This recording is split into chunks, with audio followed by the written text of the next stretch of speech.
नमस्कार, मी सोनाली भालेसेन, जनवार्ता बातमीपत्रात आपल्या सर्वांचे स्वागत। पाहूयात पुण्यातील काही विशेष घडामोडी।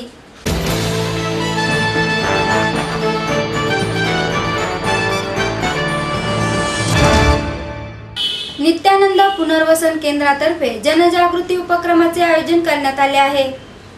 जागतिक मानसिक आरोग्य दिन संपूर्ण जगभरात 10 ऑक्टोबर रोजी साजरा केला जातो। या दिनानिमित्त नित्यानंद पुनर्वसन केंद्रातर्फे जागरूकता निर्माण करण्यासाठी कार्यक्रमाचे आयोजन करण्यात आले आहे। 9 ऑक्टोबर रोजी सकाळी 9 ते दुपारी 1 वाजेपर्यंत मनोबल ताकद आत्मविश्वासाची हा कार्यक्रम टिळक स्मारक मंदिर येथे होणार आहे। यावेळी प्रमुख पाहुणे म्हणून भाजपचे पुणे जिल्ह्याचे अध्यक्ष योगेश गोगावले उपस्थित असतील। तसेच या क्षेत्रातील तज्ञ मंडळी doctor Vidyadhar Vatve, doctor Dattatray Dhavale, doctor Shirisha Sathe, Anuradha Karkare madam, Shrirang Umrani व डॉक्टर दालाया ही उपस्थित असतील, अशी माहिती पत्रकार परिषदेत मेडिकल संचालक डॉक्टर नितीन दलाया यांनी दिली। मनोबल हा सर्वांसाठी मोफत कार्यक्रम असून स्क्रिझोफ्रेनिया आणि व्यसनाधीनता यांसारख्या महत्त्वाच्या विषयावर माहिती दिली जाणार आहे। WHO ने दिलेल्या माहितीनुसार प्रत्येकी 100 मागे 1 जण स्क्रिझोफ्रेनिया पासून ग्रस्त आहे, तर प्रत्येकी 7 मागे 1 जण व्यसनाचे बळी ठरत आहेत। नित्यानंद पुनर्वसन केंद्र 2002 साली सुरू करण्यात आले। त्यावेळी 40 मनोविकार पीडित व्यक्ती येथे उपचार घेत होत्या। आज या केंद्राच्या 2 शाखा असून साधारणपणे 300 जणांवर निवासी उपचार केले जात आहेत। हा उपचार शारीरिक, मानसिक, सामाजिक तत्वांवर आधारित आहे। यामध्ये औषधोपचार, समुपदेशन आणि ग्रुप थेरपी व या व्यक्तींच्या कलागुणांना वाव देता येईल यानुसार प्रशिक्षित केले जाते। त्यामुळे रुग्णांना घरात आणि समाजात वावरताना विचार आणि भावनांवर नियंत्रण ठेवण्यास व त्यांच्यातील कार्यक्षमता वाढवण्यास मदत होते। हा जो आम्ही कार्यक्रम घेतोय तो पब्लिक अवेअरनेस प्रोग्राम आहे। त्याच्यातनं लोकांना आम्ही हे सांगणं इच्छितो की मानसिक आजार आणि गंभीर मानसिक आजार कसे वाढत आहेत आणि गंभीर मानसिक आजारामधनं ज्या काही डिफिकल्ट टू ट्रीट पेशंट्स असतात किंवा जे पेशंट्सला उपचार पद्धती आहेत आणि त्याच्याबद्दल जे काही कल्चरली आणि सोशली स्टिग्मा आहे तो दूर करण्यासाठी हा कार्यक्रम घेतला आहे की पालकांना आपल्या अफेक्टेड मुलाला कसं आपण जास्तीत जास्त उत्तम पद्धतीने त्याचे उपचार करू शकू व त्यांना हा आजार आहे आणि या आजाराशी कसं फेस करावं आणि या आजाराला कसं बरं करावं ह्याच्याबद्दल आम्ही मार्गदर्शन करणार।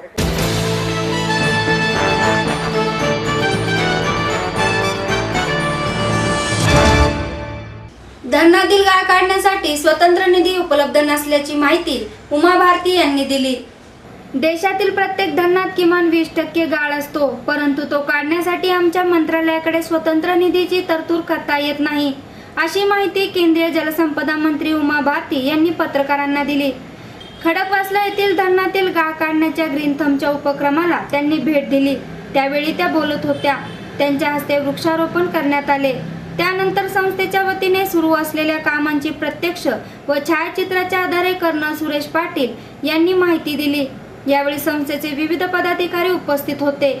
केंद्रीय भूपृष्ठ वाहतूक मंत्री नितीन गडकरी यांनी सांगितल्यानुसार मी येथील काम पाहण्यासाठी आल्याचे सांगून भारती म्हणाल्या, पाणी साठा वाढवणे व दुष्काळी भागाला पाणी वापरता यावे यासाठी धरणातील गाळ काढणे आवश्यक आहे। अशा चांगल्या उपक्रमासाठी निधी दिला पाहिजे, परंतु असा निधी वापरल्यानंतर अनेक नागरिक माहिती अधिकारात माहिती मागवतात। अशा प्रकारे सामान्य नागरिक व समाजाने यामध्ये पुढाकार घेऊन काम केल्यास ती समस्या दूर होऊ शकते। त्यासाठी राज्य सरकारने तसा प्रस्ताव पाठवावा, त्यानंतर केंद्र सरकार त्याच्यावर विचार करेल। राज्य सरकारला पर्यावरण मंत्रालयाकडून निधी मिळू शकतो असेही उमा भारती यांनी सांगितले। अभी हमने गंगा की डीसिल्टिंग का प्रोजेक्ट तैयार करवाने के लिए डिपार्टमेंट में काम शुरू कर दिया। पूरे देश की नदियों में, तालाबों में, नदियों की ट्रिब्यूटरीज में सिल्ट बहुत बड़ी प्रॉब्लम बन गई है। आपको पता होगा जो सबसे बड़ा सूखा जो मराठवाड़ा में पड़ा वो कौन सा गांव था? लातूर में जो डैम जिससे पानी मिलता था वो 20% जो है वो सिर्फ सिल्ट से ख़राब हो गया। तो इसलिए ये सिल्ट की प्रॉब्लम सब जगह पर खड़ी हो गई। उसकी 20% कैपेसिटी सिर्फ सिल्ट से प्रभावित हो गई है। इसी तरह से उड़ीसा का जो हीराकुद डैम है उसकी लगभग 20 से 30% मैंने सुना है कि सिल्ट से प्रभावित हो गई है। यहाँ के बारे में आप लोगों ने मेरे को 2 साल पहले जानकारी दी थी। हमारी दिक्कत ये है, बस यहीं पर सरकार से बड़ा समाज हो जाता है, और वो ये है कि सरकार नियमों से बंधी होती है। मैं इतनी इच्छा रखती थी कि मैं इस डैम के लिए कुछ करूं, लेकिन मैं तब तक नहीं कर सकती हूं जब तक कि राज्य की सरकार इसका प्रस्ताव ना दे। राज्य की सरकार के सामने कठिनाई ये है कि वो किस स्कीम के अंतर्गत दे, क्योंकि इस डैम को कोई ओन नहीं कर रहा है, आपको शायद जानकारी हुई होगी है। और इसके कारण कौन है जो ये कहे कि हम इसका प्रपोजल बनाएंगे।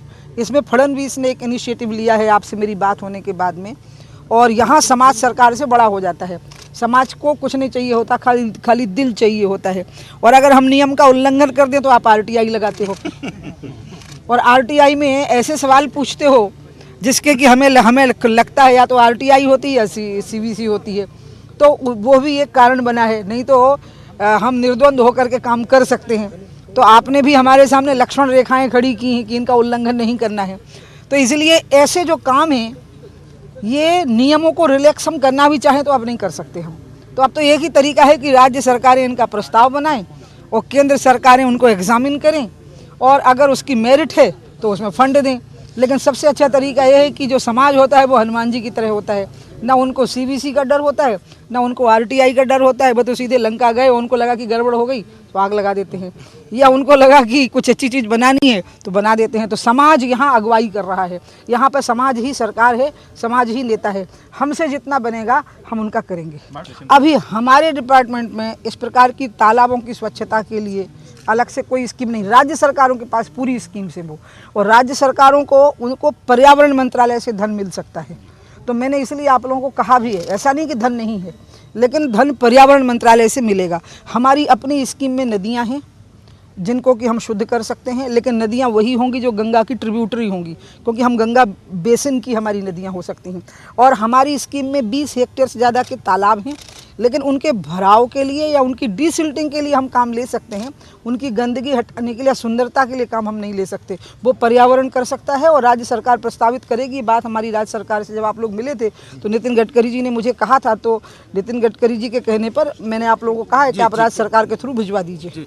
जो भी नेता ये कहते हों कि पाकिस्तान सबूत मांग रहा है तो पाकिस्तान को सबूत दो, उन्हें पाकिस्तान की नागरिकता ले लेनी चाहिए।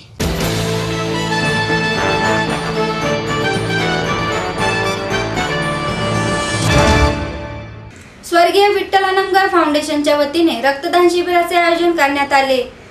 स्वर्गीय विठ्ठल हनमकर फाउंडेशनच्या 5व्या वर्धापन दिनानिमित्त या रक्तदान शिबिराचे आयोजन करण्यात आले। यावेळी तब्बल 861 युवकांनी या शिबिरात रक्तदान केले। या रक्तदान शिबिराचे उद्घाटन 77 वर्षीय दत्तात्रय गोविंद मेहेंदळे यांनी रक्तदान करून केले। आतापर्यंत मेहेंदळे यांनी तब्बल 188 वेळा रक्तदान करून सध्याच्या तरुण पिढीसमोर एक आदर्श ठेवला आहे। यावेळी फाउंडेशनचे संस्थापक अध्यक्ष आनंद रिठे, दत्तवाडीचे नगरसेवक विनायक हनमकर, उपमहापौर मुकारी अलगुडे, अखिल दत्तवाडी उत्सव कमिटीचे अध्यक्ष शशिकांत काळे, धनंजय देशपांडे उपस्थित होते। स्वर्गीय विठ्ठल हनमकर फाउंडेशनच्या वतीने गेली 5 वर्षे रक्तदान शिबिराचा उपक्रम राबवण्यात येतो। या रक्तदान शिबिराला मोठ्या प्रमाणात युवकांचा सहभाग असतो। यंदाही या शिबिराला तरुणांचा मोठा प्रतिसाद मिळाला। ससून हॉस्पिटलचे डॉक्टर प्रत्येक युवकाची तपासणी करून रक्त घेत होते। यावेळी फाउंडेशनचे सहकारी प्रत्येक रक्तदात्याची व्यवस्थित काळजी घेत होते। हे शिबिर यशस्वी होण्यासाठी आनंद गिल्डा, प्रशांत मारणे, सनी शिंदे, अमित झेंडे, नितीन देशमुख, नितीन वरगडे, योगेश हनमकर, सचिन देशमुख, दिनेश देशकर यांच्यासह इतर पदाधिकाऱ्यांनी परिश्रम घेतले होते। मी गणेश ठाकूर दत्तवाडीमध्ये राहतो आणि आत्तापर्यंत मी 30 ते 35 वेळा मी रक्तदान केलेलं आहे। आणि माझा जो वाढदिवस असतो 10 मेला, दर 10 मेला माझ्या वाढदिवसाच्या दिवशी मी रक्तदान करून माझा वाढदिवस साजरा करतो।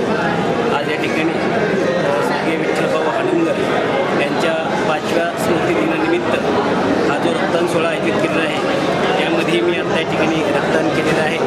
आणि रक्तदानासारखं श्रेष्ठ दुसरं एक काम नाही, कारण रक्तदान केल्यामुळे दुसऱ्या माणसाचा जीव वाचू शकतो।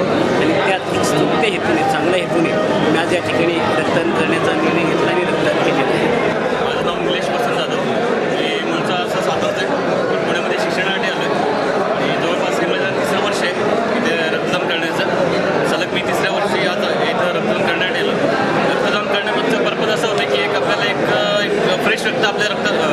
शरीरामध्ये तयार होतं आणि त्यामुळे त्या बरोबर एक आपली फिलिंग तयार होते की आपलं रक्त एखाद्याच्या उपयोगी पडतं, जे कदाचित एखाद्याला फार गरजेचं असतं. आपलं एक त्याप्रमाणे एक सामाजिक कार्य देखील होतं. त्यामुळे मी रक्तदान करतो कंटिन्युअसली. आता पण मी 14-15 वेळा रक्तदान केलेलं आहे आणि या इथे हे माझं तिसरं वर्ष आहे रक्तदान करण्याचं. फाउंडेशनमध्ये तिसऱ्या वर्षी इथं रक्तदान करण्यात आलं. यावेळी बोलताना आनंद रेटे म्हणाले, रक्तदान श्रेष्ठ दान असते. प्रत्येकाने एकदा तरी रक्तदान करावे, कारण आपले रक्त कोणाचा तरी जीव वाचण्यासाठी उपयोगी पडते. स्वर्गीय विठ्ठल भाऊ आनंदकर यांच्या पुण्यस्मरणा दिनानिमित्त दरवर्षीप्रमाणे विठ्ठल आनंदकर फाउंडेशनच्या वतीने रक्तदान शिबिराचं आयोजन आम्ही या ठिकाणी मोठ्या प्रमाणात करतो. दत्तवाडी भागातील स्टुडंट असतील, महिला असतील, सर्व या रक्तदान शिबिराचा या ठिकाणी लाभ घेतात आणि विठ्ठल भाऊच्या स्मरणार्थ आम्ही अनेक असे फाउंडेशनच्या वतीने कार्यक्रम राबवत असतो. उदाहरणार्थ सांगायचं गेलं तर आम्ही 2000 विद्यार्थ्यांना दप्तरांचे वह्यांचे वाटप करतो. वृक्षारोपणाचा कार्यक्रम दरवर्षी फाउंडेशनतर्फे आयोजन केलेला असतो. त्याच्यानंतरनं पर्यावरणाचा संदेश देण्यासाठी सायकल रॅली मोठ्या प्रमाणात आम्ही फाउंडेशनच्या वतीने काढत असतो.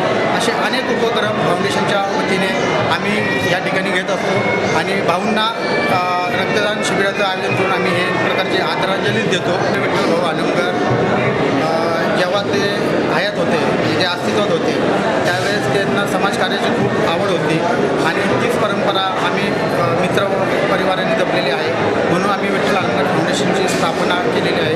स्वर्गीय विठ्ठल भाऊ आनंदकर यांचे घोषवाक्यच आहे, भाऊंनी दिला समाजकार्याचा वारसा, पुढे चालून आम्ही तो वारसा.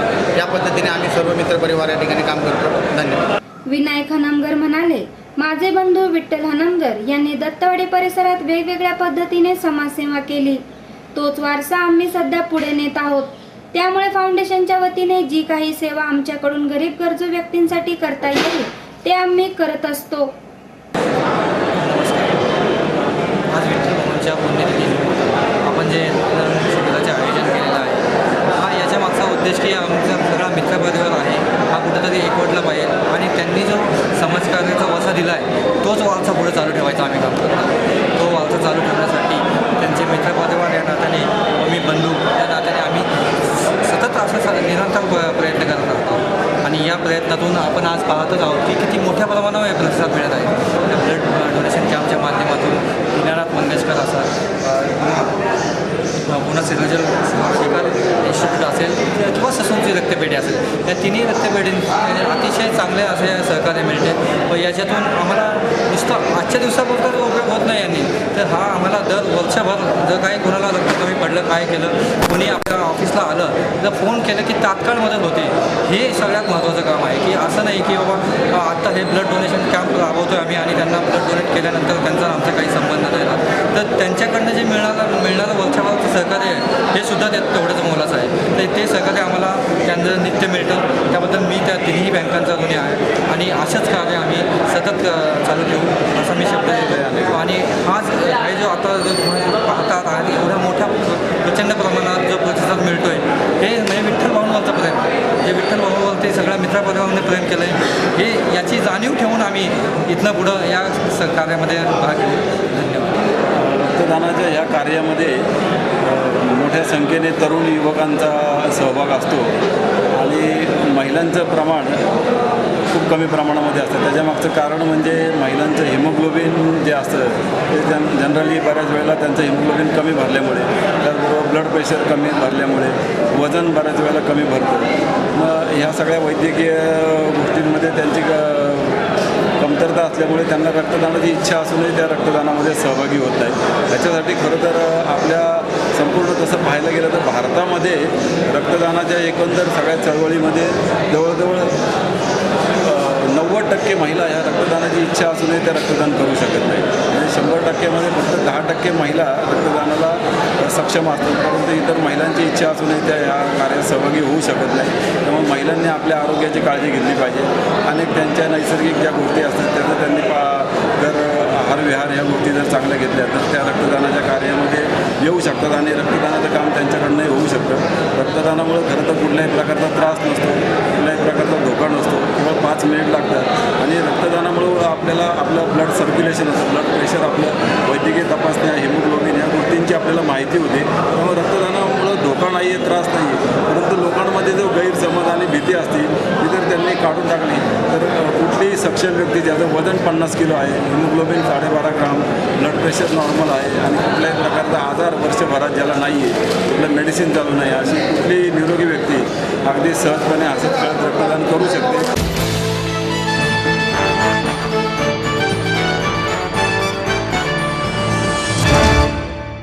उर्दू गझलांची नजाकत अनुभवण्याची संधी पुणेकर गझल रसिक प्रेमींना लवकरच मिळणार आहे.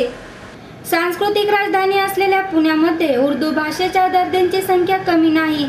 खास करून उर्दूचे खास आकर्षण असलेल्या गझल आणि शेरो शायरींच्या रसिकांची संख्या मोठी आहे. उर्दू भाषेची आपली एक नजाकत आहे. प्रेम आणि विरह यांसारख्या भावना व्यक्त करण्याची या भाषेची क्षमता अजोड आहे. या रसिकांना उर्दू गझलांचा आनंद मिळवण्याची संधी येत्या 8 ऑक्टोबर रोजी मिळणार आहे. साज पुणे ही संस्था गेल्या काही वर्षांपासून सातत्याने विविध संकल्पनांवर आधारित उर्दू गझलांचे कार्यक्रम रसिकांसमोर सादर करत आहे. पारंपरिक पद्धतीने उर्दू भाषेचा लहेजा सांभाळून नजाकतीने उर्दू गझल पेश करून त्यातील सौंदर्य जनसामान्यांपर्यंत नेण्यात या संस्थेने यश मिळवले आहे. मान्यवर शायरांच्या प्रसिद्ध अप्रसिद्ध गझला अतिशय सुंदर रूपात पेश करण्याचा साजाच्या सर्व कलाकारांचा हातखंडा आहे.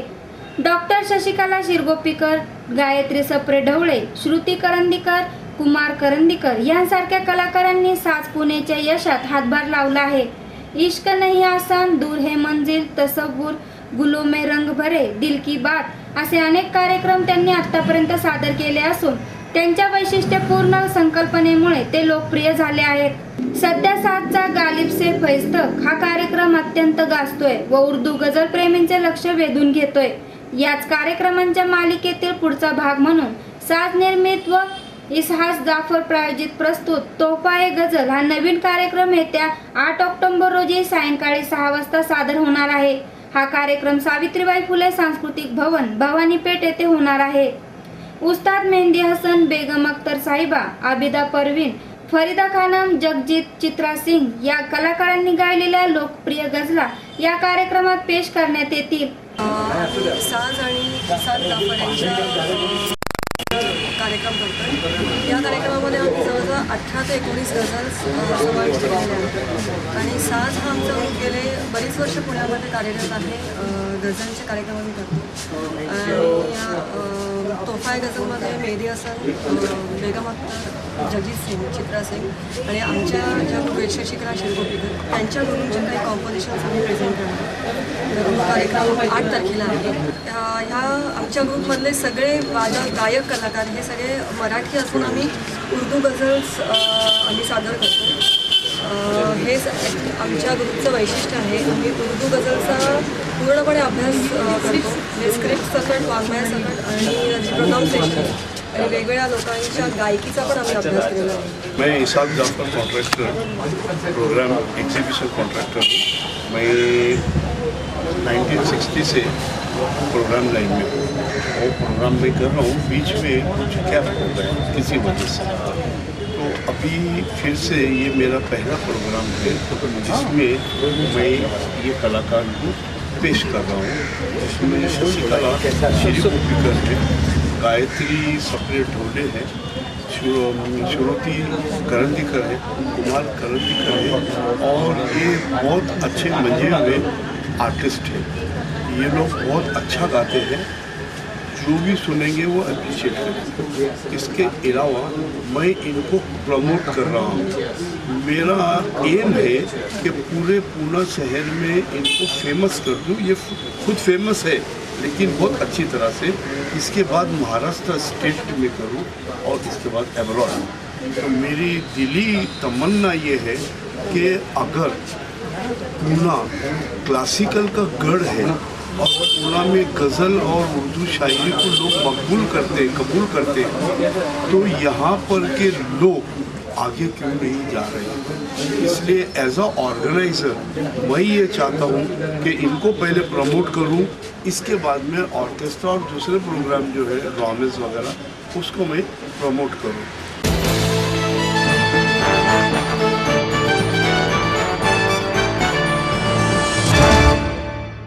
आणि याबरोबरच आजचे बातमीपत्र संपले. उद्या पुन्हा भेटू याच वेळी. नमस्कार.